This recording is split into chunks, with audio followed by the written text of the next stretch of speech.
All right, my birdie buddies, my par-saving pals, my Eagle enthusiasts, it's Joe House here. Major season is finally upon us. The Masters, the PGA Championship, the US Open, the Open Championship, and Fairway Rolling is here to break down all of the storylines, offer a little help on those betting cards for every single major this golf season. Join me and our incomparable accomplice, our tour boots on the ground, Nathan Hubbard, as we guide you from Augusta all the way to Northern Ireland, Royal Portrush. Away we go.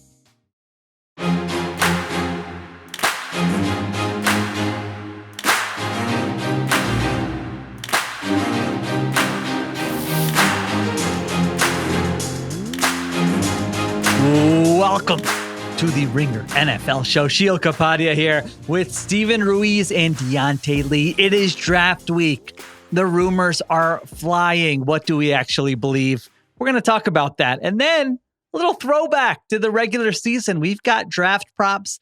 We've looked at them.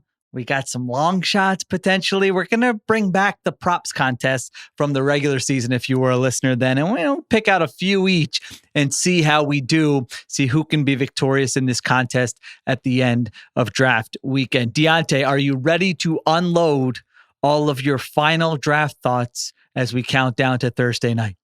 1,000%. I did a second mock draft that's going to be up on the site by the time that this podcast is published. So I'm kind of in that draft delirium. I think I've looked at every prospect 2 or 3 times over, at least the ones that I care most about. I've got that prospect fatigue with certain guys that are at the top of the class. You spend so much time talking about it. I've thought about every machination there is. I think I'm ready for the thing to just be here so we can actually react to what's happening. I've barely been in the draft trenches, if you want to call it that. And I'm already ready. Come on. 4 days is too long. We should have done the draft like 2 weeks ago. Basketball has it figured out, man. As soon as the season is over, we're bringing in the young players. Like, there's no need to waste time here. Just wait. They're going to get NFL-ified at one point, and they're going to realize that I feel like they're losing attention. Like, they could get more attention if they drew out the draft process for a month, and it would get to the level of the NFL eventually. But I'm happy they don't do it. And I'm hoping the NFL turns down all this money they're getting from all these networks, and they go back to a more casual draft cycle. Never in your lifetime, buddy. No, it's going the other way. As I've said before, 1 round a day, 7 days, maybe 100%. 1 round a week, 7 weeks. That's coming. Maybe we'll all be retired by then or, out of the NFL content game. But I think sometime in our lifetimes, it's going to go in that direction. If they're expanding to 18 games. We're going to binge watch it on Netflix. Every Thursday, a new pick is going to come out. Seventh round only mock draft. We'll be doing daily shows for those. All right. So this week is always interesting because you have all the lead up, like you guys mentioned. And then this week, the rumors start to fly where it's like, no. All this stuff you've heard the past 2 months or whatever, that's not what's going to happen. This is going to happen. And you always have to say, all right, what do I believe? What don't I believe? Maybe if you're an enterprising young person trying to get in the NFL content game, let's analyze this. Which insiders, whose draft intel is good the week of the draft? Because you always look at some of this stuff sideways and go, wait, what changed between 2 months ago and now? So we're going to sort through some of the rumors. We're going to talk about what we believe, what we don't believe, what's a smoke screen. That word gets thrown around a million times this time of year. So we're going to do that. And then, like I said, we will get to the props in the second half of the show. So this draft, I feel like Shedeur Sanders, there's probably some Shedeur Sanders fatigue, but the truth is 3 days away, it doesn't feel like anybody has a great handle on where he is going to get drafted. So the first few of these have to do with the Colorado quarterback, Shedeur Sanders. All right, rumor number 1. The Giants are actually interested in Shedeur Sanders at number 3. So Giants last week had the private workout with Shedeur Sanders. Adam Schefter reports no team has done more work on a single player than the Giants have done on Shedeur Sanders. Private workout, official visit, combine interview, pro day, sending people to all of his games during the season. Diante, buy or sell that when we get to Thursday night and the Giants are on the clock, that they could actually end up just taking Shedeur Sanders? I'm selling this. I feel like a lot of this, maybe not subterfuge. I do think that there's probably some genuine interest in Shedeur Sanders potentially being a pick for them, but not at 3. I don't think that they would look to take him that early to preclude themselves from getting an Abdul Carter, from getting an offensive tackle, which that would be a surprise to me if they went that direction instead of bringing in a guy like Abdul Carter or Travis Hunter. If what the Browns are doing is just trying to pump up the idea that they would take Hunter at 2 and they go in another direction, we would have heard it by now. I don't think the Sanders family would have been quiet about this. I don't think the Giants would have been particularly quiet about this either. And I think that what we've seen more so over the last week and a half has been all the other quarterbacks that can be bumped into the back half of the first round, right? And that usually happens around mid to late April, right? As you start hearing about your Tyler Shucks, your Jalen Milrose, as teams start thinking, okay, 5th-year option, we might have an opportunity to sell some of our day 2 draft capital to go get a quarterback that we think has, if we take the long view, an opportunity to be a starter for us. We just have not heard that kind of heat around Shedeur's name. I would be massively surprised if he ends up being a top 5 pick. Yeah, I'm going to sell it too. And for the same reason Diante's saying, I feel like the lack of smoke around Shedeur, like even threatening Cam Ward as a potential QB1 is kind of the red flag for me that this isn't going to happen. And like even the reports that we're getting this week that suggest that the Giants are thinking about it, we have one report saying that they're split on Shedeur and another prospect. And then we got another report from Adam Schefter, and he's quoting like multiple unnamed GMs. And one of the GMs says, if they like him at 3, they'll take him at 3. And that's the quote I see getting passed around going, oh, look, there's Giant smoke. But like, that doesn't mean anything. Of course, if they like any player, they're going to take him at 3. I just can't see it. I can't see it, especially in this draft where it seems like there's more value on day 2 and day 3 where you should be trying to trade down. It sounds like a lot of teams are trying to trade down. I think you should value that pick and not reach for a quarterback. So I think the Giants want to trade down, and I think that's the reason that we're seeing all these connections to Shedeur in hopes that they can bait a team into trading up for him, which I don't think is going to happen. And they're equipped with the draft capital to get back into the first round if they wanted to. They've got 65, they have 99, they have 105. They can trade future draft capital if need be. And there are a lot of teams, I think, between 20 and 32 that would be interested in talking shop if you put multiple picks on the table. I just can't imagine number 3 is what they're going to go with to take a quarterback, because it's going to take away all the other optionality that they would have with the 3rd overall pick. A trade back would be more plausible to get Sanders later in the first round than them taking him at number 3 overall.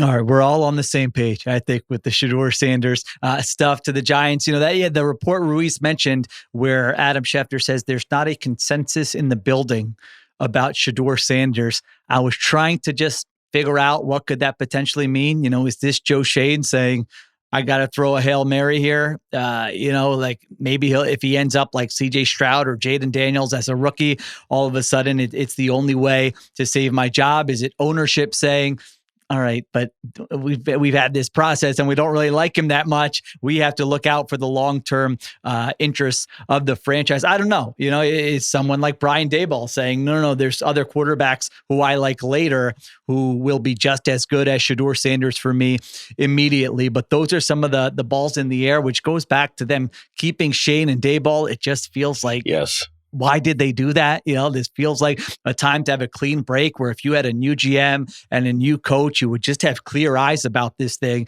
and say, hey, we don't need to rush into anything. But now you have different motivations here potentially with guys trying to save their jobs. But we all agree, even with that, I don't think that the Giants take Shedeur Sanders at number 3. All right.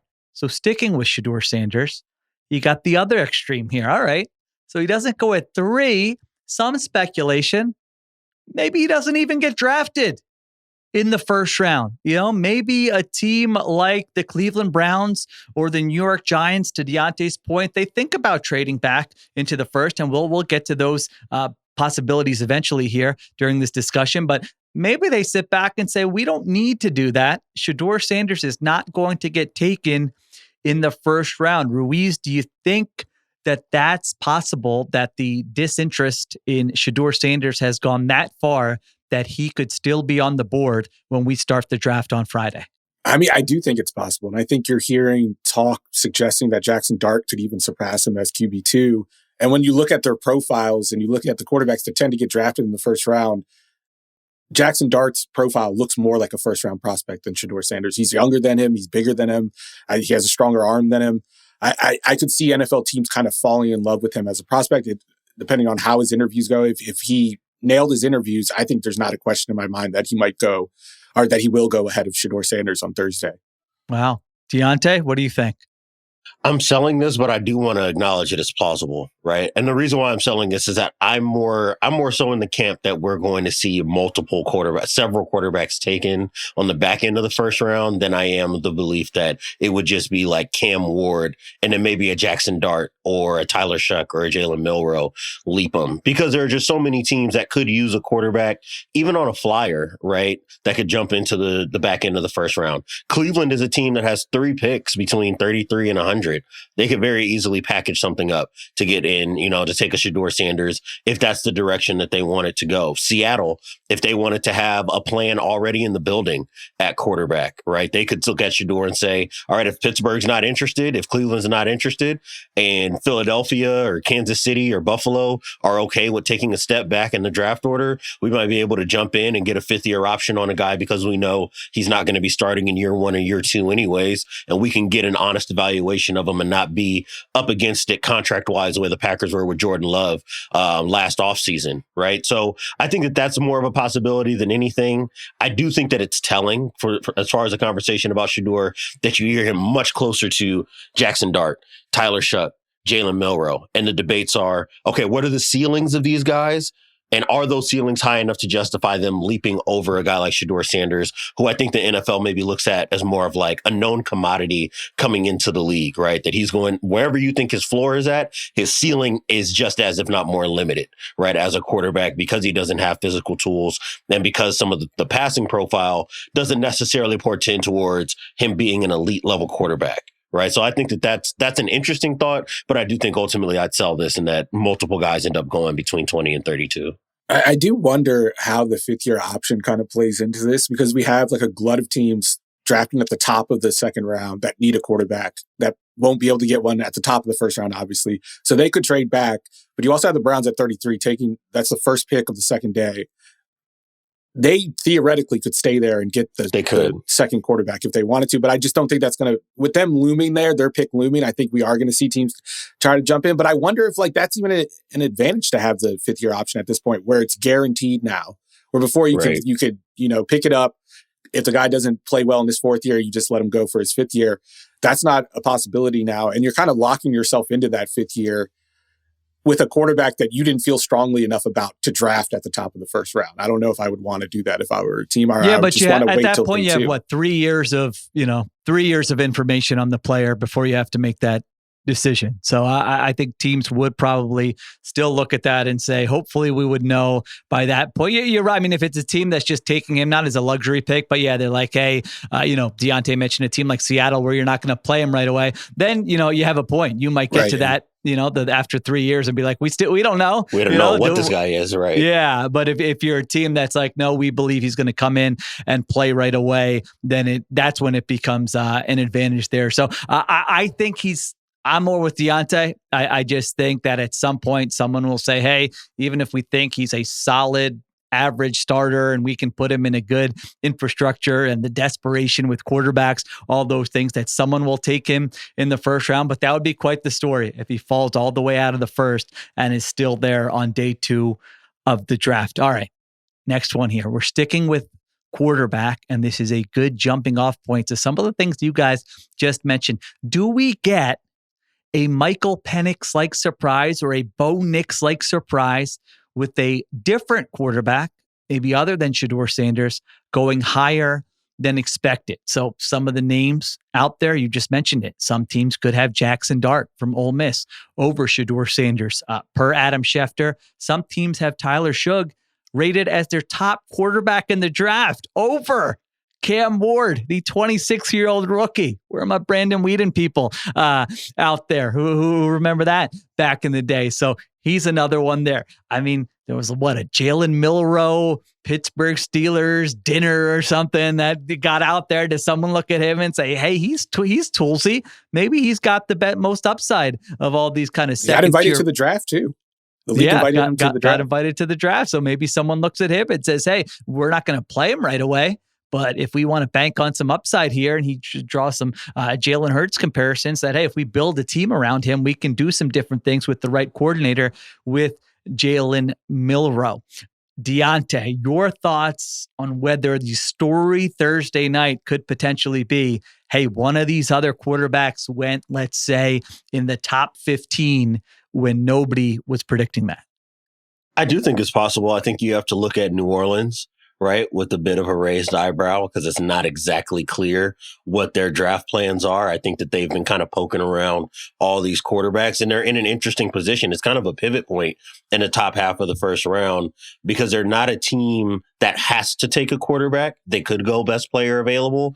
They could address other things. They could trade back. There are a lot of teams kind of in that 12 to 15 range that might look at that spot as their last opportunity to get what they might believe is a blue chip or a fringe kind of blue chip, red chip guy in that draft range. So I could definitely see a quarterback ending up going in that spot. Maybe not from New Orleans. Maybe they trade out, but I look at the Saints as well and say, if Carr's not going to play to start the year, if the timeline on him is unsure, you have a coaching staff in that's not married to him as a player, maybe they could take, if not Shedeur, right? If Shedeur goes earlier, or if there's an unexpected piece of this where maybe a Tyler Shuck or, a Jackson Dart ends up going, I would not be shocked after what we experienced in the 2024 draft, right? Like, I do think that all options are open for quarterback. It's not necessarily something that's on my board, what I would expect to do in terms of where the draft order is currently set, but I would not rule it out. I would buy this one if I had to pick. Ruiz, what do you think?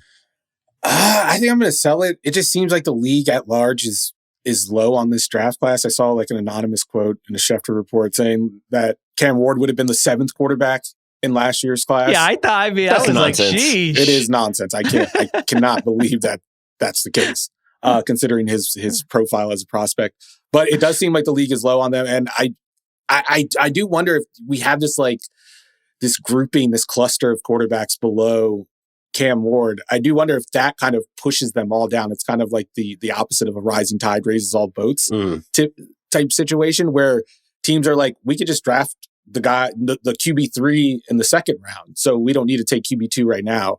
I could see that happening. And I think that's more likely, but I do think this is the class that is really going to test how quarterback crazy this league is. Last year, I like that was crazy. The league lost its mind. 6 quarterbacks, I think, in the top 12 picks or whatever it was. With some prospects that I don't think would have gone in the first round in most years. But this year, it's a more questionable class. Like from top to bottom, we have none of those generational prospects like we had at the top of last year's class. I just can't see it happening. But if it does, yeah, the NFL is quarterback crazy, and we're never going back to a time when it isn't. I would say, I want to believe, Stephen, like if you're just evaluating, if all this is about is raw evaluation, judging it against where you're drafting, everything Stephen is saying is 100% correct.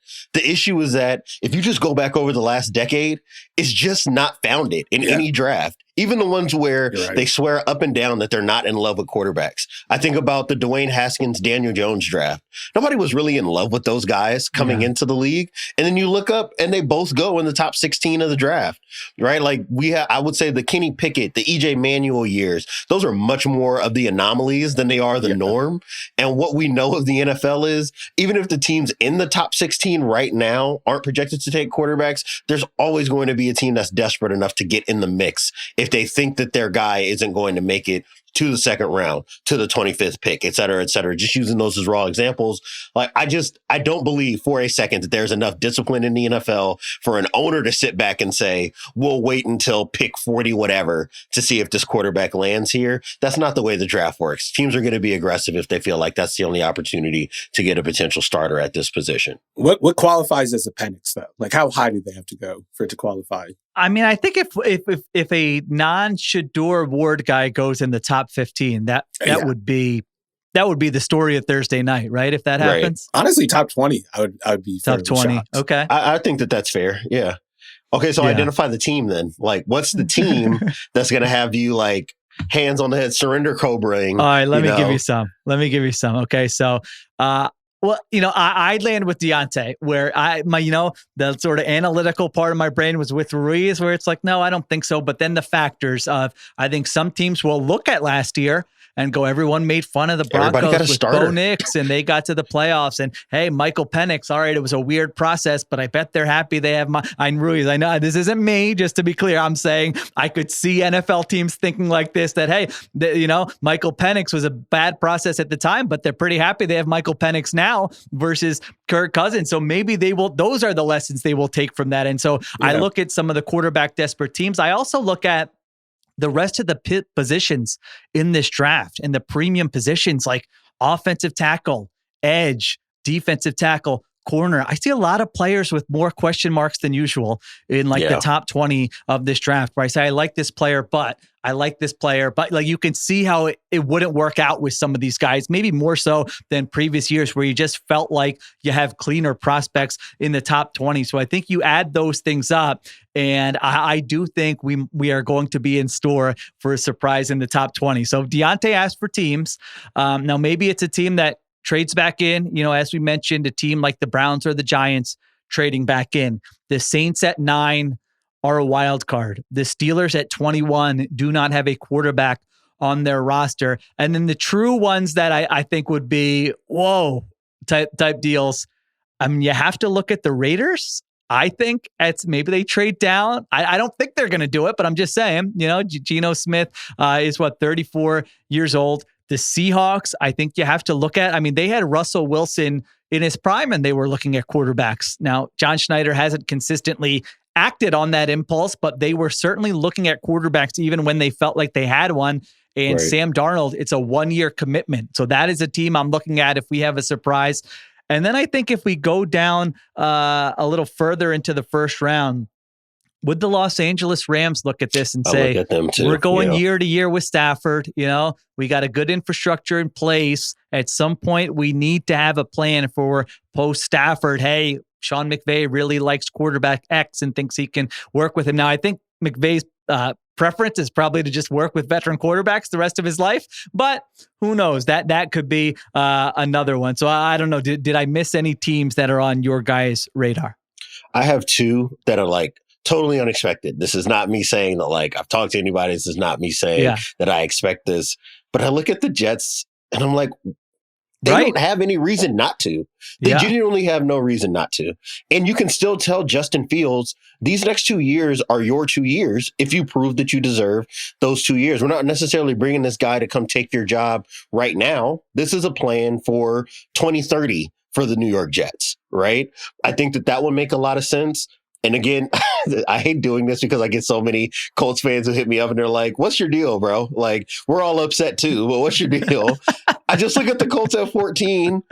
And if you're Chris Ballard and you have what seems to be infinite job security, why wouldn't you bring in a guy and say, hey, yes, Daniel Jones is here to compete, but bigger than that, we want to make sure that we keep all of our quarterback options open. We've seen teams bring guys in when they already have incumbent starters and they compete. And then in a couple of years, that rookie turns into a starter down the line. We don't know if Daniel Jones is going to be healthy enough as a veteran option to be a backup. And if this guy is a backup, this protects us against Anthony Richardson because of his play style. And we'll see. If Anthony Richardson is good enough, then we don't have to worry about it, and we'll figure that out down the line. But for the next couple of years, we want to bring in a guy who we think has promise at the position. And again, it's not expected. I just think that it's plausible when you look at the draft board, considering the fact that there aren't a lot of can't miss tackles, edge rushers, corners, defensive tackles, like you were saying, Shiel. There's not as many knockout options available for teams. I think the team that would shock, the most realistic team that would kind of shock me and have me doing the surrender Cobra is Seattle. I just can't see you justifying the move for Darnold, the Darnold contract. I know they've done it in the past, but that just brings into questions like Darnold's whole, the reason he's there, basically. Why are you here if we have a quarterback, and why did we give you all that money? They're not ready to win a Super Bowl this year. So it wouldn't make much sense for the timeline, but I could totally see it happen because John Schneider, like you said, they were looking at quarterbacks. They were looking at Josh Allen when Russell Wilson was still there. So I definitely think it's on the board. A team definitely not going to take a quarterback in the first round, probably not the second round, but I would be interested to see if Philly takes a swing on a Milroe type because the quarterback factory, keep it churning. Yeah. Obviously you had the backups come in last year and they looked good and you can flip those guys for picks down the line. That seems to be what they're going after. I don't know if that's like necessarily plausible in today's NFL where every NFL team wants quarterbacks and drafts them highly. But I do think the Eagles are interested in building like a quarterback farm that they could flip into assets down the line. Yeah, you can never rule out the Eagles. Absolutely. Especially, Milroe is an interesting one on day 2 where it's like, all right, the best version of Milroe you could put in that offense and you wouldn't have to change a lot of things there with the run game and everything. So that's interesting. The Jets, I'm with you, Diante, and they've really made a big emphasis during this Aaron Glenn era of like, stuff's not getting out of the building. We're keeping quiet. This isn't going to be the circus it was under previous regimes type thing. So I'm with you. It's Justin Fields, all due respect. It's Justin Fields. That's not stopping you from doing anything. That is like setting kind of the floor. But if you like one of these guys and, when you signed Justin Fields, you thought, hey, Shedeur Sanders probably isn't going to be there at 7. We don't love him enough to trade up. But now all of a sudden, months later, it's a different scenario. That wouldn't shock me at all. And then, Seattle, you're right, Ruiz. That would be the most Penix-like one because it is the team that just signed the quarterback. Now, it's not the same guarantees that Kirk Cousins was, but it's like, hey, they just signed a quarterback, and now months later, they're drafting a quarterback in the first round. And where are they going with this whole thing? So there's a lot of wild cards in there that could be pretty fun. And the Rams taking a quarterback would be like the Packers taking Jordan Love. And what was that, 2020? I mean, which maybe like LaFleur did it. Maybe McVay does it. Who knows? Yeah, looking back, they're probably happy they have Jordan Love now post Rodgers. So who knows? Yeah, I'm pretty much in the camp of you can almost always justify. I've changed my tune. I used to just make fun, but now I'm like, you know what? I don't know. A quarterback evaluation in college is so hard that if you want to throw a dart and you're not trading 3 first-round picks for it, and it's just a guy who fell to you, go ahead, knock yourself out if you feel like there's a chance of it working out. There is value, especially with a guy like Shedeur Sanders, where it's like if you get an average starter in the 20s, like there is actually value to that. You can still build up the rest of your roster. You see what guys like Darnold get paid on the open market. So I think you can justify it that way too. So, all right, I'm buying it. I'm buying some fireworks with one of these other quarterbacks in the first round on Thursday night. All right, let's take a break. We come back, we got some other rumors to get to, and then we will get to the props. The NFL draft is here, and if you want to make every pick a little more exciting, FanDuel is where it's at. The app is simple, secure, and packed with exclusive offers. Plus, when you win, you will get paid instantly. No waiting around. And if you think the draft is just about waiting to hear names called, think again. With FanDuel, you can bet on pick positions, which team will draft a player, exact orders, top 5 and top 10 picks, and a ton more, including some ringer specials. And right now, new customers can bet just $5 and get $250 in bonus bets if you win. So before the draft kicks off, download the FanDuel app and get ready to make every moment unforgettable. FanDuel, official partner of the NFL. Must be 21 plus and present in select states or 18 plus and present in DC. First online real money wager only. $5 first deposit required. Bonus issued as non-withdrawable bonus bets, which expires 7 days after receipt. Restrictions apply. See terms at sportsbook.fanduel.com. Gambling problem? Call 1-800-GAMBLER or visit rg-help.com. All right, we are back on the Ringer NFL show. This one's picking up some steam. The Jacksonville Jaguars. At number 5, I feel like this is one of those where for weeks, months, it was like Mason Graham. And now everywhere I look, hey, don't be surprised. Jaguars could be a wild card. At number 5, we got this new interesting character, James Gladstone, in our lives. No one knows what are his preferences, what direction does he want to go in? And so you look at them where this is really a draft that could potentially start with the 5th pick, where if you feel like, hey, first 3 are going to be Ward, Hunter, and Abdul Carter, and the Patriots go with whichever offensive tackle they like the most, then maybe number 5 is when we start to look at it and go, okay, now it's really starting right here. So could they go with someone like a Tet McMillan and say, hey, let's set Trevor Lawrence up with Tet McMillan and Brian Thomas Jr.? That's pretty fun. Could they say, hey, Tyler Warren, we can do a lot with this guy as a playmaker in Liam Cohen's offense. Do they look at Ashton Jeanty and say, you know what? I know it's against conventional wisdom, but man, it would be nice to have a running back like that in our offense. So Ruiz, do we see a surprise, a wild card with the Jacksonville Jaguars at number 5? I'm selling again. I think the reason you kind of laid out with Gladstone being an unknown commodity is the reason that we don't really know what they're going to do. And they don't do top 30 visits, which is another way that we kind of figure out what interesting players teams are interested in. But I think that's the point. They don't want you to know who they're interested in. And that's why we're kind of filling in the blanks for them. It's become like a Mad Libs thing, because that's what happens when you don't know around draft time. You just start throwing stuff and hope something sticks to the wall. But I mean, you just look at the depth chart and you look at that glaring hole at defensive tackle, and the guy's right there. The perfect prospect is right there. Like, why would you not take him? I just think doing anything else would be trying to do too much and trying to accelerate this offensive rebuild that you are starting by bringing in Liam Cohen. That's why you bring in Liam Cohen, so you don't have to like pay premiums for these players to get a good offense. I think they do a eat your vegetables pick here. Diante? I'm selling this too. I do just think it's interesting. And a lot of this maybe is just the shroud of mystery that is James Gladstone and Liam Cohen. You know, are they a brain trust? Is it just the GM running the show, right? And there's Tony Baselli. Exactly. You know, so there are just there's a lot of characters that probably have a lot to say. It was funny being on FanDuel as we were getting prepped for the show. And while I was looking at the team that would draft Ashton Jeanty, the line was moving as I was in there. And I think that it went from Raiders plus 130, Jags plus like maybe in the mid 200s, 240, 200, getting as low as Jags plus 180, which is like, we're getting close to coin flip territory now between teams that could possibly draft Jeanty. But I think ultimately by the time we get to Thursday, it's going to be pretty clear. The most obvious need here is going to be defensive tackle for this team. And the best defensive tackle is actually falling right in their lap based on the way that the draft is projected to go in the top 5. I don't think that they mess with that. And the last thing I'll say is like, I don't really make much of the whole not doing top 30 visits thing for James Gladstone.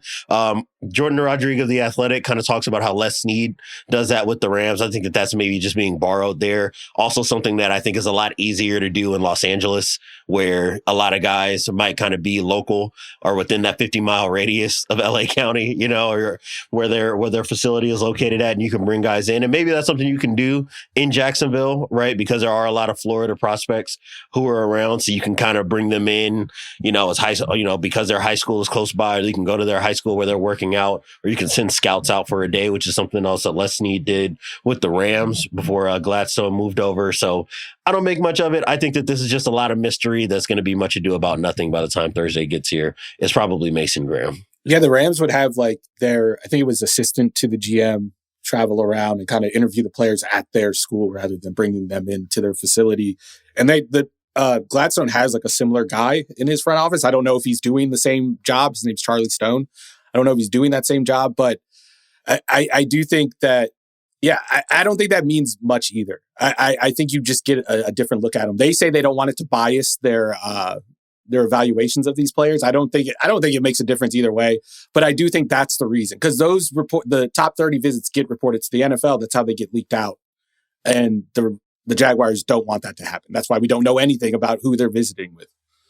Yeah, and I think Gladstone did some of that with the Rams, where he would visit, you know, and kind of sign off and on prospects and stuff for Les Snead. So it's a different way to do that. Yeah, just to clarify for people who aren't aware, you're allowed to have 30 prospect visits to your team facility. But to Diante's point, if it's a local player within whatever the vicinity is of your, you know, area, then it doesn't count as a top 30 visit. You can have the local ones there. So yeah, stuff gets leaked out, often gets leaked out by agents. So it's like, you know, it can be, hey, you know, our player's visiting Team X, they could get drafted that high type thing. And then if it's a lower one, they might say, hey, don't take that visit because, you know, we don't want to be drafted that low. So there's some of that stuff in there. You know, Howie Roseman, I think, talked last week about how the Eagles used to do it as sort of a, distraction and mislead people. But now they're just like, no, these are players we want more information on. It could be an off-field thing. It could be an injury thing. It could be hey, there's some prospects in this class where it's like they put on 30 pounds last year. It's like, well, and maybe their production fell. Well, why did you do that last year? How much did it affect you trying to get information, all those kinds of things. So yeah, teams use them in different ways, but there are other ways to get to the prospects. There's the combine, there's the Senior Bowl. You can interview people. You can go to their schools. You can do private workouts with them there. So yeah, it's not just that having them in. The limitation is to have 30 non-local prospects to your facility, but there are many other ways to get to these guys. So I'm with you guys. This is a sell to me. That roster screams build the lines of scrimmage. Like, just do that. You're not going to be a Super Bowl team next year. Let's build the lines of scrimmage. Let's get some blue chip players, offensive line, pass rush. You have a wide receiver who you did a good job with drafting last year in Brian Thomas Jr. You have a corner in Tyson Campbell. Like, you've got some players at those kind of perimeter positions. And now it's about, hey, let's really take your time and be a little more patient and build at the lines of scrimmage. So I still think it's going to be Mason Graham. I wouldn't be shocked, though, if this was a wild card. So I'm selling, but I'm not selling strongly there, which brings us to our next one here. Ashton Jeanty and Tyler Warren both go top 10. And if you want to be spicy, maybe even top 5. Now I'm seeing reports that, hey, I can't remember, I think it was Daniel Jeremiah, maybe that, hey, Tyler Warren and Colston Loveland, everybody loves these two guys. Don't be surprised if in a year where the premium positions might not have as many clean prospects, that the tight ends get moved up the board. So Diante, Ashton Jeanty, and Tyler Warren both go top 10 and are off the board when the San Francisco 49ers, unless they trade up, potentially pick at number 11. What do you think? I say this is a cautious buy for top 10, but I'm certainly selling for top 5, right? And I'm really only buying this because I'm looking at a team like Chicago, and you think about Ben Johnson and his time with Sam Laporta, and maybe he looks at Tyler Warren and says, hey, let's just take a chance on getting this guy now instead of having to give away our second round picks to try to get back in the first round on what might not even be a certainty that he or Loveland would be available later on in the draft. But outside of that, I would say that that's probably the most narrow outcome, right? I think that Jeanty is going to go top 10, maybe no matter what, just based on everything that we've seen so far. It will be a surprise if he slipped. Tyler Warren, to me, I think is a little bit trickier to find a landing spot for, not because he's not talented, but just because it's tough to justify drafting a tight end that highly. And there are a lot of horror stories, I think, in the NFL right now about taking tight ends highly, expecting them to be major contributors early in their career, the amount of time it takes for them to learn and complete their skill set, health, all those reasons. There's a lot of issues maybe to consider at that position. But outside of maybe New Orleans and Chicago, I don't see a lot of other Tyler Warren teams. So I'll say buy because he's that talented, but I'm probably not feeling that great about it. And I think that this is ultimately an indictment on the rest of the receiver class and the quarterback class, that we're talking about tight ends and running backs being considered as top 10 and potentially top 5 picks. I'm going to buy it. And I do think part of it is an indictment of the wide receiver class, but I do wonder if it's like influenced by the last couple of years where we've seen the best offenses make good use out of just playmakers. Like it used to be wide receivers. Those were the premium positions at the playmaker positions. We paid those guys. We didn't pay the other guys. But now we've seen in the last couple of years, teams weaponize a tight end, weaponize a running back in ways that we didn't really, I guess they didn't get paid like it a couple of years ago. So I do wonder if like teams are looking around the league, looking at the successful offenses over the last couple of years and being like, I can envision Ashton Jeanty playing that role for our offense. I can envision Tyler Warren playing that role for our offense. And that makes them more liable to go. And I think the other factor influencing this is that the other premium positions, there just aren't a lot of blue chip prospects. Like at offensive tackle, there's questions where there usually isn't. They're usually like a surefire top 5 pick along the offensive line. Same with cornerback. There's not an elite cornerback prospect. There's Hunter, who plays 2 positions, and there are question marks about him as a corner. I think that's also influencing this. So if there is a year to draft a tight end or a running back in the top 10, maybe it's this year. I'm a buy also. Yeah. The point, Diante, you made is another one where I wonder if there's some recency bias. Hey, Brock Bowers, last year. Yeah. Let's get our guy. Where if you look at like the previous 10 years, man, it was a horror show with tight ends. Even TJ Hawkinson, who has turned out to be a really good player. Like, I don't know if that was the right use of draft capital at the time he was picked. Like the best case scenario might be like Vernon Davis. He was like the 5th pick in the draft, and he was a good player. I don't think he was ever a great player. Yeah, and like an all-time outlier athletically. All-time outlier athletically. Yeah. So we'll see if anybody talks themselves into it. I was just looking at landing spots. You know, the Jets at 7, would they go Tyler Warren? The Panthers at 8, would they go Tyler Warren? If Ted McMillan's off the board, or if they just look at it and say, hey, Warren is a more reliable playmaker, we can do stuff with him. I don't know, maybe. Bears at 10 are another one. Bears fans were very upset with me for taking Michael Williams over Warren and Jeanty in our last mock draft. Come on, didn't you hear Diante, eat your vegetables? Sometimes you got to build on the lines of scrimmage. You can't just get the toy right away. Haven't you seen, Ben Johnson's they're trading picks for offensive linemen. I just thought maybe they want a defensive lineman. Bears fans, that's all. Sorry. So the Bears could be another team at 10 for, either Jeanty or Warren. Raiders are kind of, everybody's saying, are the Raiders going to end up with Ashton, Jeanty? We'll see. So those are some of the teams I had written down. I'm a buy on this also. I think when we look up after the top 10, I think both those guys, if I had to say, would be off the board. All right. Couple more to get to here. Now we kind of move to, some maybe non-draft picks, veterans getting moved type things. Next one is Kirk Cousins gets traded this weekend. So this was in Adam Schefter's draft intel column, where he said Falcons have had conversations with teams about trading Kirk Cousins. They want teams to take on $20 million of the $45 million that are guaranteed to Kirk Cousins. Teams have been willing to say, we will take on $10 million of the $45 million guaranteed to trade for Kirk Cousins. And he also noted in there that the Falcons are asking for a lot in return, but there wasn't, a specific description about what a lot means. So I'm not sure what a lot means. I have a hard time thinking anyone's giving up more than like a day 3 pick for Kirk Cousins at this stage, but I could be wrong. Maybe you guys feel differently. Ruiz, at the end of draft weekend, does Kirk Cousins have a new team, buy or sell? I'm going to sell this just because of the money. And they're asking for the 20 million, which they're not going to get. I think other teams are offering maybe 10, but that doesn't include the 2 $10 million roster bonuses that he's also due. And the first one guaranteed on the 5th league day of this year. So I just don't see, I see that being prohibitive. I think it's going to be a drawn out process where Cousins kind of like goes around and gets openly courted by teams and then picks a team. I don't see it happening this fast. That's such a big investment for whatever team trades for him, because you're essentially like locking yourself into Kirk Cousins for the next couple of years at like about $40 million per season, which I don't want to pay Kirk Cousins $40 million. And I don't want to commit to that right now without thinking. I don't want to do it in the heat of the draft when, you're on the clock, teams are offering you picks and stuff like that. I just don't think that's the time to make this type of trade. And maybe I'm wrong, but I don't really recall a lot of quarterback trades going down on draft weekend.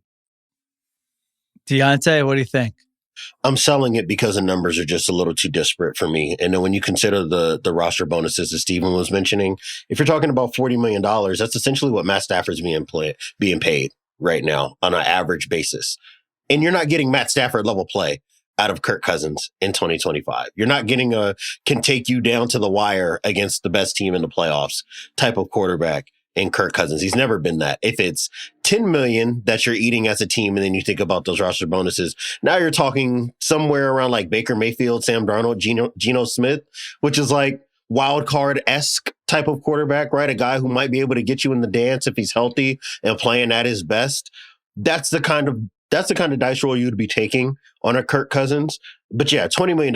If you're telling me to take on $20 million of this guy's salary just to consummate this deal, we don't even need to have a conversation. You're not serious about moving the guy yet. The thing when that number comes down, then it'll be a different thing to talk about. Yeah, and I think it will eventually come down. The thing that was interesting in that report is that Schefter threw out the Vikings as a possible team. Next thing I was going to mention. I mean, that was maybe, I thought, Ruiz, the most interesting nugget in that entire column, that he said 2 potential teams the Steelers and the Vikings. The Steelers, okay, Every they don't have a quarterback. Wait a minute, the Vikings? I mean, there's even the JJ McCarthy stuff when they're out on Rodgers, it was all couched a little bit. It doesn't sound like they are in a place right now as we record this on April 21st where they feel 100% that we are moving forward with JJ McCarthy, that there still could be another shoe to drop, whether that's because McCarthy hasn't shown he's 100% healthy, and maybe a month from now, it'll be a different story. Whether it's, hey, we like him, but we're throwing in a first-time quarterback to this team that just got Javon Hargrave and Jonathan Allen and signed a bunch of vets in the offseason. And you look at that depth chart, it's a pretty good depth chart. It's a very good coaching staff. It's a team that won a lot of games last year. Are they looking at it going, are we sure our best chance to win right now in a wide open NFC is going to be with the first-time quarterback? Or Kirk Cousins, guess what? He's played in the scheme before. He's played with Justin Jefferson before. He knows the coaching staff. He knows the playbook. Is that a door we still want to leave a little bit open? So I was with you, and you're probably right that there's no real rush for a team to say, hey, let's do this on draft weekend. Like, Tuesday of next week, that deal should still be on the table. But that my ears perked up a little bit when I saw those two teams for sure. Yeah, I think that would be the surrender Cobra moment of the weekend if that happens. I would say so. I can't fathom it happening. I know Schefter threw it out there. Maybe there's smoke there, but I just can't see that happening after they parted ways 2 years ago. It would be a fun trade, but I do think it's more of the second option you kind of threw out there, because we haven't heard any reports about any setbacks in his rehab. McCarthy, I'm talking about. It does seem like they're looking at their roster. They're looking at a Super Bowl window that's open right now that will close in a hurry, just based on how the roster is built, just based on the coaching staff, which I think is going to start getting plucked after next season, especially if they do well. And they're thinking, is this really the guy that we can maximize this window with? And that's not an indictment of him. He's essentially a rookie quarterback who didn't get to play his first season. I wouldn't, even if I love JJ McCarthy as a prospect, I still wouldn't feel comfortable handing him the keys to this car. I think that's fair. And he was a very young prospect. He's an unknown. It doesn't mean you were dumb to draft him. It's just like, all right, circumstances have changed. We have a window that's different than maybe we thought it was. You're going to be our quarterback eventually. Kirk Cousins isn't going to, be there for 3 years, but for 1 year, do you slow play it and say, let's take a shot still with a veteran, and let's save JJ McCarthy here a little bit. So I don't know. When I read that, I was kind of like, I kind of think that might happen eventually. I don't. There's too much that keeps going on. That hey, they haven't closed the door on this veteran quarterback, that veteran quarterback, and the Cousins thing. You're not bringing the drama of an Aaron Rodgers. He's someone who's going to be well liked in the building and has those relationships. And you can sell it as hey, he's going to mentor JJ McCarthy, and it's just 1 year. We don't want to force a first time. Do you buy quarterback that? out. You think if they traded for Kirk Cousins, it wouldn't cause I think it would cause a controversy. How so though? With who? Like I actually JJ McCarthy. I feel like the fans, not people that matter. Shill's point, that might be a little bit presumptive, right? That JJ McCarthy would have an issue with it. And maybe I'm only saying that because we don't know a lot about how JJ McCarthy views the arc of his career and how he views recovering from the surgery and what he's been told in the building. Right? Like we don't know. And we've heard more about veterans that might be options for Minnesota. And you just kind of have to read some tea leaves, I guess, and what the messaging might be and why we know that Minnesota's poking around veterans. It's from other teams. That was the point that Shefter said. It's from another GM, which and that's like, how do you read into that? Do you read into it like, oh, they're just, throwing shit out there? Or do you read into it like the Vikings have been in contact with multiple teams and that's why we know? Right. And agents are saying, hey, the Vikings have asked if guys are available, right? Like that's a different conversation. If that's why GMs and other teams are saying that the Vikings are interested, then that is a separate conversation. I just don't assume that it's going to be controversial. If you're JJ McCarthy, the roster is good, but I'm an unproven commodity. If I've got to sit, but I know I've got an assurance that I'm going to be here after my third year in the league, which I think he would be. There's no reason for Minnesota to cut bait with the guy. Why not sit tight for a little bit, Because, so they bring in Kirk Cousins. Let's say they do well. Do they bring Kirk Cousins back for another year? And then now you have one season that JJ McCarthy gets to play before you have to pick up the 5th-year option. Like you have to decide. That's a plausible after the hypothetical. That is a plausible hypothetical. I just think that that's a 2026 problem. I think if it's 2025 and you're JJ McCarthy, you just play out the string. I mean, that's kind of the awkward position they're in because they draft. I mean, they obviously could not have foreseen what happened last year. I don't think they expected to win 14 games. Right. No. They weren't supposed to be that good. That's the problem. They weren't supposed to be this good. Yeah, I'm sure McCarthy wants to play. I'm sure he's like, this isn't ideal. I thought I'd be further along my career by now, but like stuff like that happens in the NFL, you know, and if the team is winning, and again, there's all veterans all over that roster, and you're winning the NFC North or, you know, you're winning 12, 13 games again, then you can't really say anything. If you're the, you know, rookie quarterback who had an injury and hasn't done anything, what are you going to say? It's like you don't really have a leg to stand on there. So you can be annoyed by it, but I don't know. I kind of trust their coaching staff. I kind of trust their infrastructure, O'Connell, to like massage that situation pretty well where, hey, JJ, you're still valuable. We still love you, but here's the situation. Like I actually think they're one of the teams that would be able to handle that. So that's an interesting thing on the back burner to keep an eye on here. All right, last one. Last rumor. Oh, well, this is just a question actually, but there are a lot of veterans apparently available for trade. And so over under 1.5 veterans who get traded this weekend. And here are a bunch of names. Again, these are courtesy of Adam Schefter. Ready for the list. Here we go.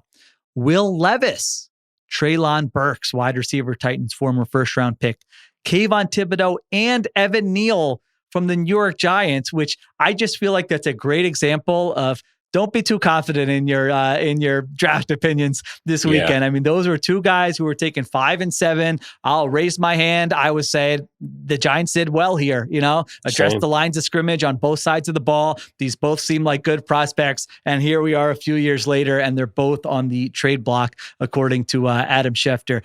Jalen Hyatt, wide receiver of the Giants. Sam Howell, quarterback of the Seahawks. They bring Drew Lock back.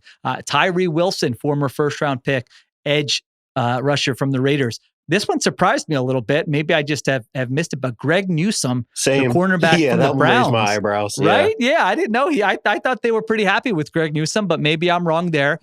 Travis Etienne, running back from the Jaguars. Another one that surprised me here, Odafe Owe, edge rusher from the Ravens.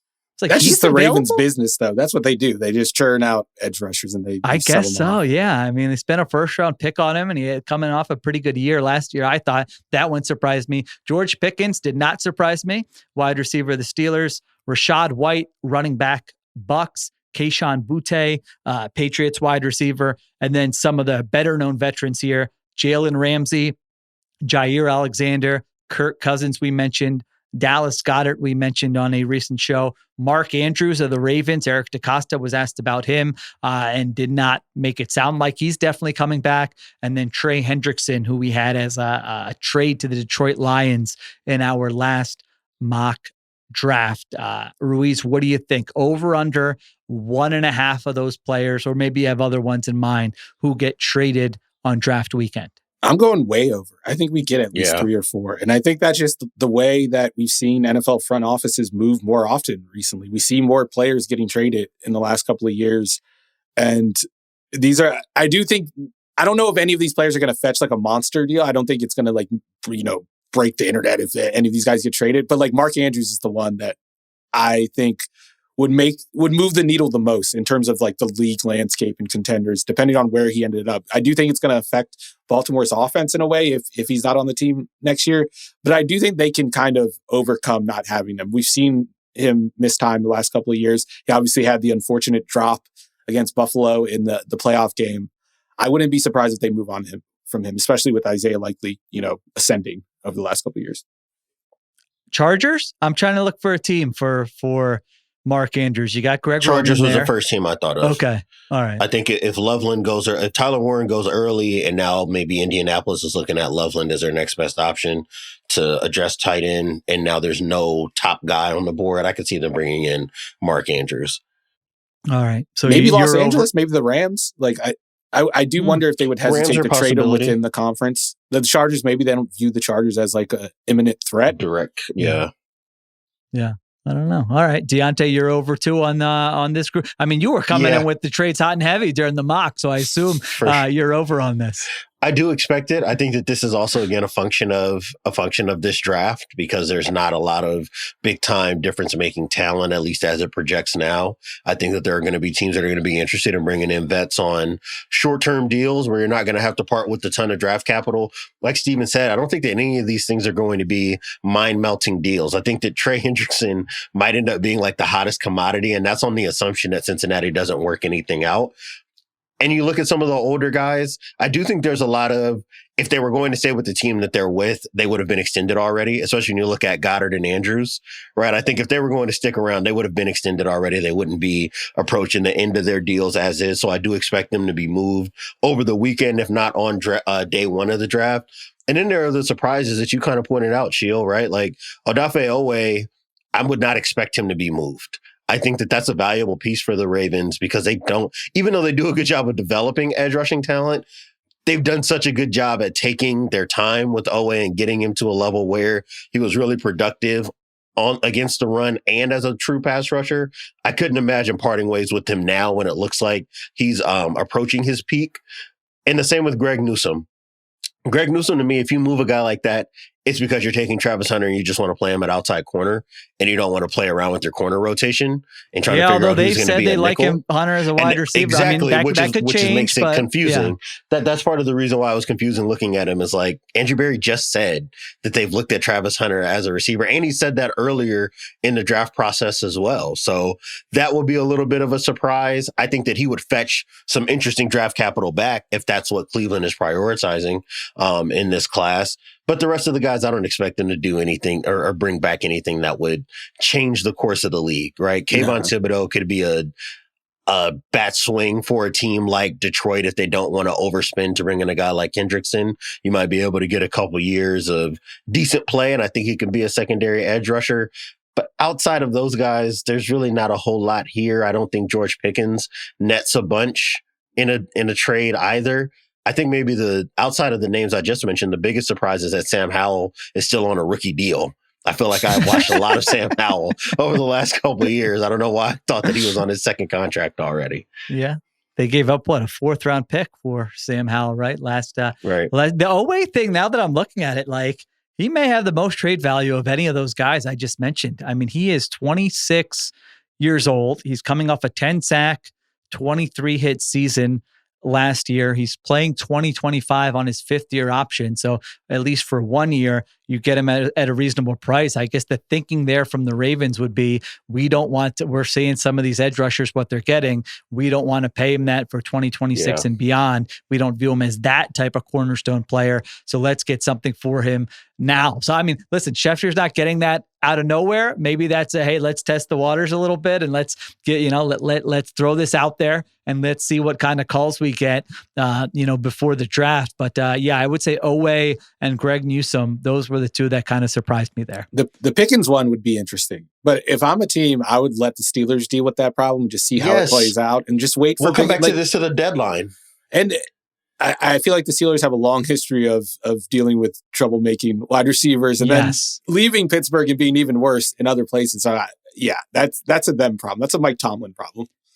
I'm with you. That's one where you just look at the team getting rid of the player. If the Steelers don't want to hang on to George Pickens, a player they drafted, I'm not going to bet on myself to give up draft capital and make that situation work, even if you do like the player. But they make the DK Metcalf trade, so that wouldn't be shocking if they say, all right, now let's see what we can get for Pickens. I would just be very curious about the team that is confident enough to go ahead and acquire him. So there you go. Who would you rather have, Ramsey or Jair Alexander at this point?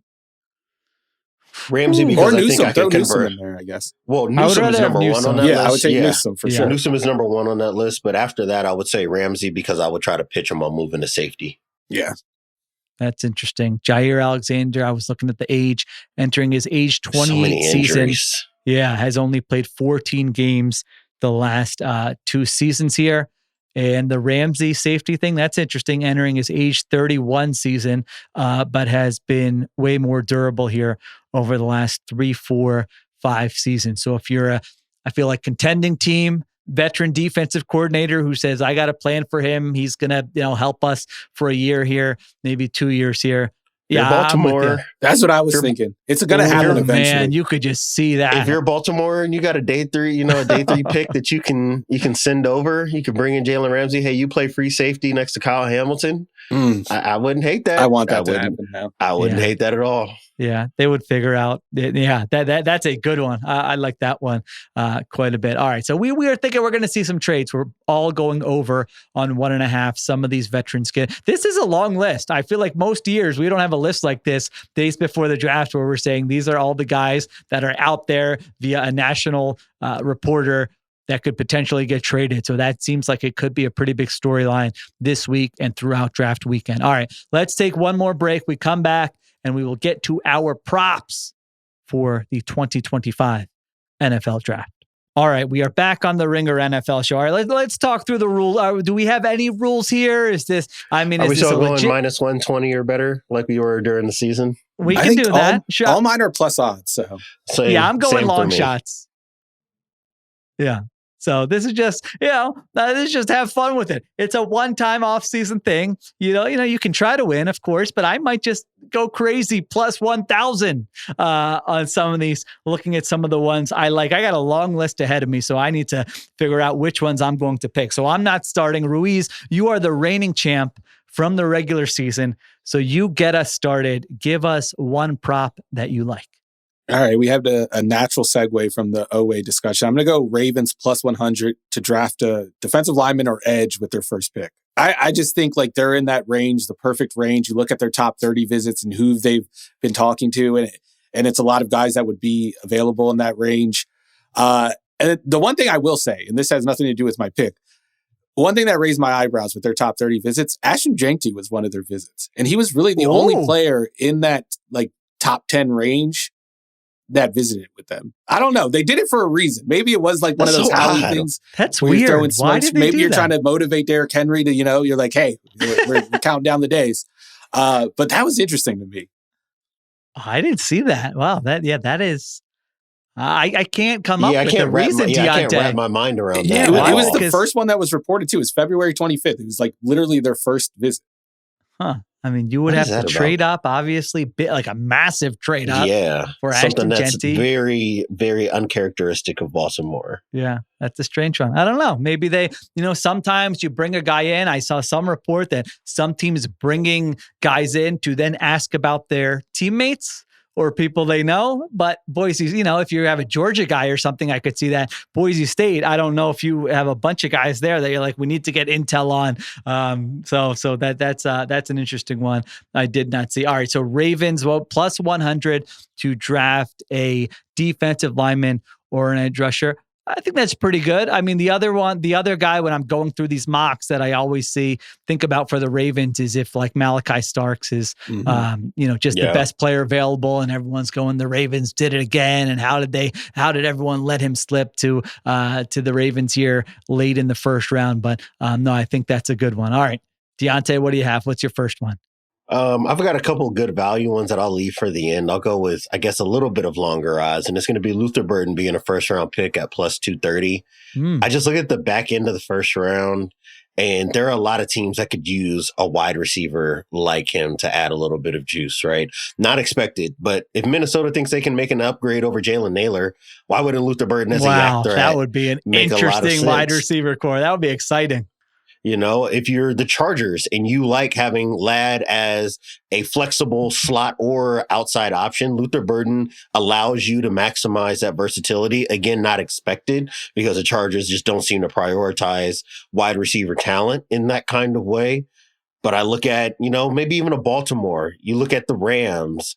You look at Detroit, and I think that Brad Holmes has mentioned that they want to add, high quality depth at the wide receiver spot as well. Washington is another team that could be interested. Kansas City could be interested. So I think that there are a lot of opportunities towards the back end of the first round for Luther Burden to come in. I think that people maybe have fallen out of love with him a little bit after his tape in 2024 because it wasn't as explosive consistently as it was in 23. Obviously, the quarterback situation, the offensive situation in general, not as stable, not as sound this year as it was last year. But the speed is there, the hands are there, the yards after catchability is there. I wouldn't necessarily say that it's a one-to-one comparison, but you look at what the Chiefs have gotten out of Rashee Rice as a guy who can kind of move around and create after the catch. I think that if you're optimistic on Burden, that's the sales pitch. Is he's not perfect size-wise, but he can do so much with the ball in his hands. It's worth taking that chance and trying to develop him as a route runner. So what wide receiver do you think he is? Like, which pick would he go? Third? If I had to guess for like where he ranks within the draft, he would probably be the third wide receiver to go, will be my guess. I'd say McMillan still goes first. I think Golden goes second. And then I think that Burden will be the third wide receiver off the board. Okay. Burden, Egbuka, those are the guys kind of in the mix there in the second half of the first round. All right, I'm going to go with the most boring. This will be the most boring one we have during this conversation. But you know what? I like it. Sometimes you got to try to grab a winner. Arizona Cardinals, first drafted player, defensive lineman or edge. I just look at their depth chart and I'm like, it's pretty obvious what I think they need. They signed Josh Sweat in the offseason. I look at where they're drafting at 16. I think that could very much align with a defensive lineman at that spot, or if they trade up a little, trade back a little. I think I can't remember if I had Shamar Stewart or somebody else like that there in the middle of the first round that felt like, all right, this could be a good fit for the Arizona Cardinals. So yeah, that's a boring one. I will have more exciting ones, but you know, I'm trying to grab a winner here early with the Cardinals' first drafted player, defensive line or edge at plus 135. All right, Ruiz, what do you got? What's number 2? I was kind of shocked at how long these odds were when I checked this morning, but I checked just now and the odds have already gone down from plus 400 to plus 320. And I think it's because Todd McShay said that he's heard that teams could draft Ted McMillan as high as 5. This morning he was plus 400 to go in the top 10, and now he's plus 320, which I think is great value. I think it's almost a lock at this point that he'll go in the top 10. Maybe not just because of like the questions about his commitment to football. There was the clip of him saying he doesn't really watch football. He doesn't like watching film, but like he's a wide receiver. I don't want my wide receiver grinding film. I don't care. I would move him up my board if I saw that. Yeah, man, you're this good. You don't even watch film. That's great. What are your other interests, young man? If my wide receiver tells me that he knows what cover 3 is, I'm pissed. I'm like, no, get back on TikTok or something. We need TikTok brain wide receivers now. That's right. You should be looking at their content, not whether they watch film. You know, is this someone who after a 3-target game would be able to fire off of a fun tweet that goes viral that no one really understands? That's how you should be judging it. If he's going to be a good wide receiver or not. Who cares if he watches film or not? Totally agree. Moved him up my board. Yeah, we need to come up, like, it's not the Wonderlic test, so some version of that we need to come up with for wide receivers. I like that. I didn't realize that. Plus 320 for Ted McMillan to go top 10, because I had like one of these I was considering was Ted McMillan to go 5th overall, or I can't remember if it was top 5 or 5th overall at plus 1,800. But yeah, top 10 feels like a good bet because you got the Jaguars at 5, you got the Raiders at 6, you got the Jets at 7. You got the Panthers at 8. You got the Saints at 9. I'm like, all those teams could potentially draft Ted McMillan there in that range. It doesn't mean they're definitely going to, but that's kind of interesting that it's favored that he's going to drop out of the top 10, which is good news for a team like the Cowboys, maybe, who drafts, they draft 12. That, to me, I think I said it before, is one of my the player team matches that I can just see so clearly in my head that would help that team. That would make a lot of sense. So I like that one. I think 12 is probably his floor. Yeah. I don't know. Is it floor or ceiling? I never know how it works with the with the draft floor. Over and unders. I never know if over is like a higher pick or a lower pick. Very confusing. Yeah. Or maybe I'm just dumb. That's probably floor. that. It's probably just that. All right, Diante, what do you have? What's your next one?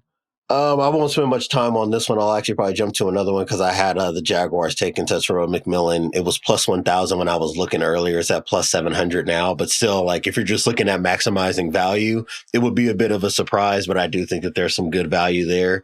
Even Jeanty at plus 185 is kind of interesting, right? Again, unexpected picks, but I do think that if you're looking to put something down on a pick in the top 5, that's probably where most of the intrigue would be Jacksonville at 5. Instead, I'm just going to go with the one that we've kind of covered earlier, Shedeur Sanders being drafted by the Browns, which was plus 360 when I checked this morning.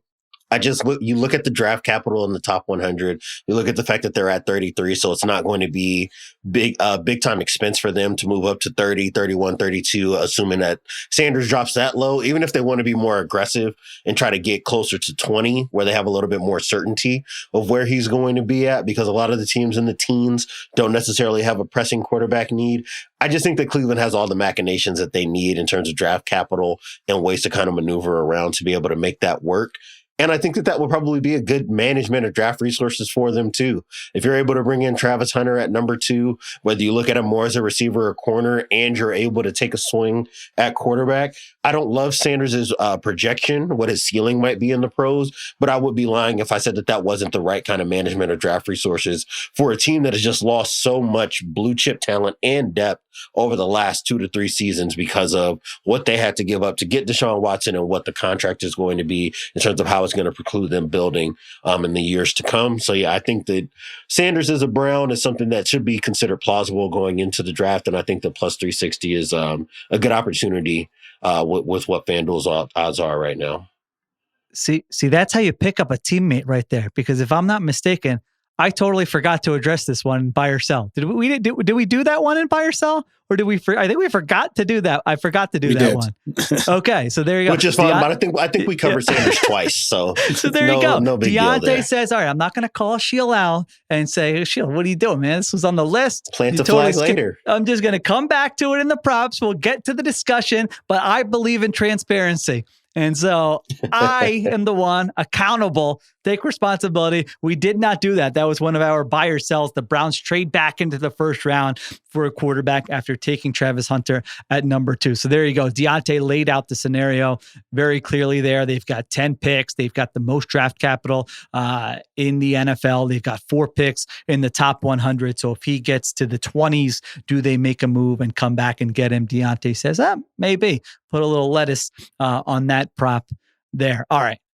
My next one. I'm looking at 2 teams that I think could draft a wide receiver. Let me talk it out and then I'll decide which one I want to go with here.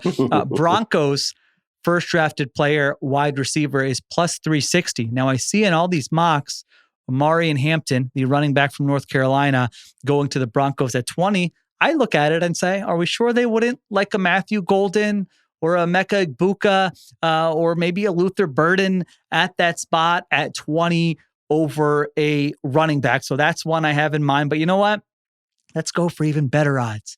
And let's say the Los Angeles Rams draft a wide receiver with their first pick. They draft 26th. That's plus 900.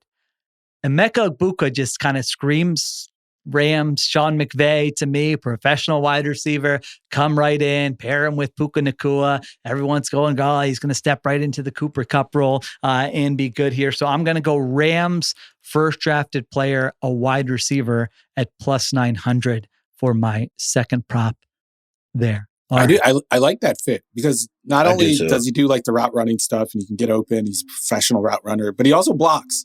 He blocks. Yeah, Sean McVay would love that. The other, I'm kind of buying the Broncos running back thing, just looking at Sean Payton's history with the Saints. Okay. Maybe I'm just reading into it too much, but they always preferred like day 3 wide receivers. They may do with wide receivers. They did use some draft capital on some running backs. Reggie Bush was obviously a high pick, and then Mark Ingram, I think, was a first round pick when he came out. True. I think so. Kamara was second round, like the 22nd right? pick. I think Mark Ingram was, or something like that. All right. Yeah, that's a good point. They could, but maybe he's learned from some of that. It says no. Sean Payton learning from his past. It's the craziest thing anyone said on this podcast so far today. All right.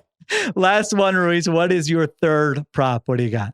All right, this might be the most boring one of them all. I'm going to go 49ers. They're plus 165 to draft an offensive lineman with their first pick. And I'm just looking at their top 30 visits and how it seems like their board is shaping up. It's a lot of first round guys in there. It seems like, we want either an offensive tackle or we want an edge rusher. And whichever the best player available, we're going to take them. And there are a lot of day 2 guys too at both of those positions. So I'm assuming that their top 2 picks are going to be some combination of that. The order is the thing that's unclear at this point. But I think how the board stacks up offensive linemen will be their best bet. They're an interesting team. They're in an interesting 11th spot. overall pick. If you're in the building, you can talk yourself into, we're going to be right back in the mix in 2025? Do they feel the pressure of, hey, let's get someone who can play and contribute and be a difference maker right away? We're not going to be picking this high, many years going forward. And then we talked about their history with these first round picks has been pretty much a disaster. One of the worst kind of track records here with the capital they've had in the first round. Now they've made up for it in later rounds, but yeah, the 49ers are a real interesting wild card at number 11 in this draft. All right, Diante, what do you got? What's the third one? I've got a boring one here, and then I think after we clear our three, we can start talking about some of the more interesting ones before we sign off here. I'm going with the Dolphins' first player drafted being an offensive lineman at plus 150. This is a meat and potatoes props contest right here. There's eat your vegetables. No sorry. Yeah, there's just no way. You look at where they're drafting, unless they moved up, there's really not even a lot of flexibility to do a lot else with their draft position. Guys like Kelvin Banks will probably be there. You'll have an opportunity to maybe get Josh Simmons if you believe that he can step in and play at either tackle spot, assuming that Patrick Paul can play left. There's a chance for you to bring in a Tyler Booker if you want to bring in a guard. I don't think that Booker should be considered a top half of the first round pick, but you do have the opportunity to do so even if they were to trade back. And there are a bunch of guys, towards the 20s if they do trade back, which will make a lot of sense. You think about Josh Connerly in that respect. You think about Gray Zabel, who's kind of like a fringe, kind of 20 to 40 type of prospect in this class as well. There's just no way Chris Grier can leave the first round without addressing offensive line, which probably means that he's going to take another receiver or running back or something like that with the 13th overall pick. But everything about this depth chart screams that they need to address the offensive line, interior or tackle. All right, there you go. Dolphins offensive line. I'm going to go with the real long shot for my third one. Are we sure the Patriots are definitely taking Will Campbell over Armand Membu at number 4? I think they are. But Membu is plus 1,300 at number 4, and I don't see a clear there wouldn't be one of those. I don't know if it should be minus 600 to plus 1,300. Campbell's minus 470 and Membu's plus 1,300. There's a part of me that says they could look at it and go, we like Membu better. I don't think that's crazy. I think they're both, good prospects there, and so I think they could look at it and say Membu's got higher upside. Let's go ahead and draft him. We know he can play tackle right away. Again, I like both those guys, but plus 1,300 for Armand Membu to be the number 4 overall pick. All right. This is like the real draft. We have a run on offensive line prop bets. I know. The only podcast you'll listen to that we got all the O-line prop bets you need. You're not getting this anywhere else. Diante, you had some others you wanted to get off your chest there? Yeah, so I've got one that's kind of like, if you wanted to stack a couple of props, these might be interesting. This one kind of feels like cheating, where if you were to take both Panthers first position drafted defensive line and linebacker, that's a Jalen Walker pick. So if you want to put the two of those together, if you want to put one on one and some more on the other, that way, no matter what Roger Goodell says he is, if you really believe that he's going to be the 8th overall pick, I think that that's a good way to kind of to look at that spot. And then there are some that are maybe interesting to pair together or to kind of juxtapose to one another. Jalen Milroe being a first-round pick at plus 130 is an interesting one to take for all the reasons we've talked about in the show about teams only plus jumping 130 up. For that, really? Exactly. So there's that one, which feels like great value. So these QBs might be going in the first. I mean, I never know if these odds mean anything or not with the draft, but yeah, I would have expected that to be higher than. You're right though, because I looked at Jackson Darts and they were minus something huge, like he's going in the first round. Where I was like, all right, I thought it was more of a coin flip, but I guess not. There's an interesting kind of piece of analysis you can do there with what's expected with the draft. And then if you want longer odds, and I don't know if I believe this, but Milroe being the first quarterback drafted after Ward is plus 1,100. So if you believe in one, there might be a good reason to put some letters on the other to steal a Shielism. So I like that one. And then Tyler Shaw's plus 700 to be a first round pick is kind of enticing. Again, if you believe that quarterbacks are going to be bumped by the time we get to Thursday. And then the last one that was interesting to me, and this is not long odds, just an interesting conversation piece, is Jahdae Barron being the first non-Travis Hunter DB drafted at plus 185. I think that not only is this plausible because we have just not heard any positive news about the way the teams are evaluating Will Johnson, besides saying, the tape is good, but we just don't know what kind of athlete he is. Johnny Barron goes and runs sub 4.4 at the combine. He's got great tape as a tackler, really competitive guy. If you liked a Trent McDuffie, you can try to see the outline of a Trent McDuffie in Johnny Barron, even though McDuffie, I think, was a better coverage prospect than Barron is coming into the league. I just think that we have heard much more positivity around Barron and his prospects as a pro than we have about Will Johnson as of late. So I wouldn't be shocked at all whether it's as early as 8 through 10 to the mid-teens if Barron ends up being the next DB drafted after Travis Hunter. I like it. I could see the Barron one. I could see the narrative. Hey, in a draft where you're not sure about a bunch of these guys, this is a guy we know can come in and play for us right away, and it's going to have the competitive attitude and all those things. So I could. He's certainly got inside outside flexibility. The wholesale pitch. Yeah. Is anyone touching Bill's top 4 exact order prop? Did you see that on FanDuel? Plus, I was wondering. Yeah, Cam or any other name, but Shedeur Sanders is in there. I might have taken it. But Shedeur too. I'm not going with Bill on that one. I can't go with I was wondering when he had to turn that in. That might have been one that might have been up there for a while where maybe he'll redo that special for this week. The only other one I had was Saints, where I could see them being a wild card and taking a quarterback, but draft a defensive lineman or edge is plus 300. Which I thought, all right, that's an area they got to get better. They got to get younger. The way the board might fall there at number 9, whether it's Michael Williams or something else, that could be potentially interesting. That's a Mickey Loomis classic. You think you're taking a quarterback and they draft some edge rusher? Yeah, no 10 doubt. spots too high. That's a That's a Loomis classic. Play the hits. I mean, Michael Williams is essentially Marcus Davenport, right? There's a comp you get there. Shamar Stewart, Peyton Turner. Hey, big, strong, fast guy. Not a lot of production here, but we're sure it's going to work out when he gets in our system. There you go. So that's my last one. All right, those were the props for the draft. I think, barring breaking news, the next time you'll hear from us will be Thursday night after the first round of the NFL draft. Will we be talking about a Shedeur Sanders slide? Will we be talking about a Jalen Milroe surprise? Will there be a veteran dealt? What will be the shocking moves on Thursday night? It is an unpredictable draft in many ways, which I think is a lot of fun. And we will be back to cover it all on the Ringer NFL show on Thursday night. All right. Thanks to Diante Lee. Thank you to Stephen Ruiz. Thanks to Christopher Sutton for producing and Kiera Givens on social. I'm Sheil Kapadia. We will talk to you Thursday on the Ringer NFL show.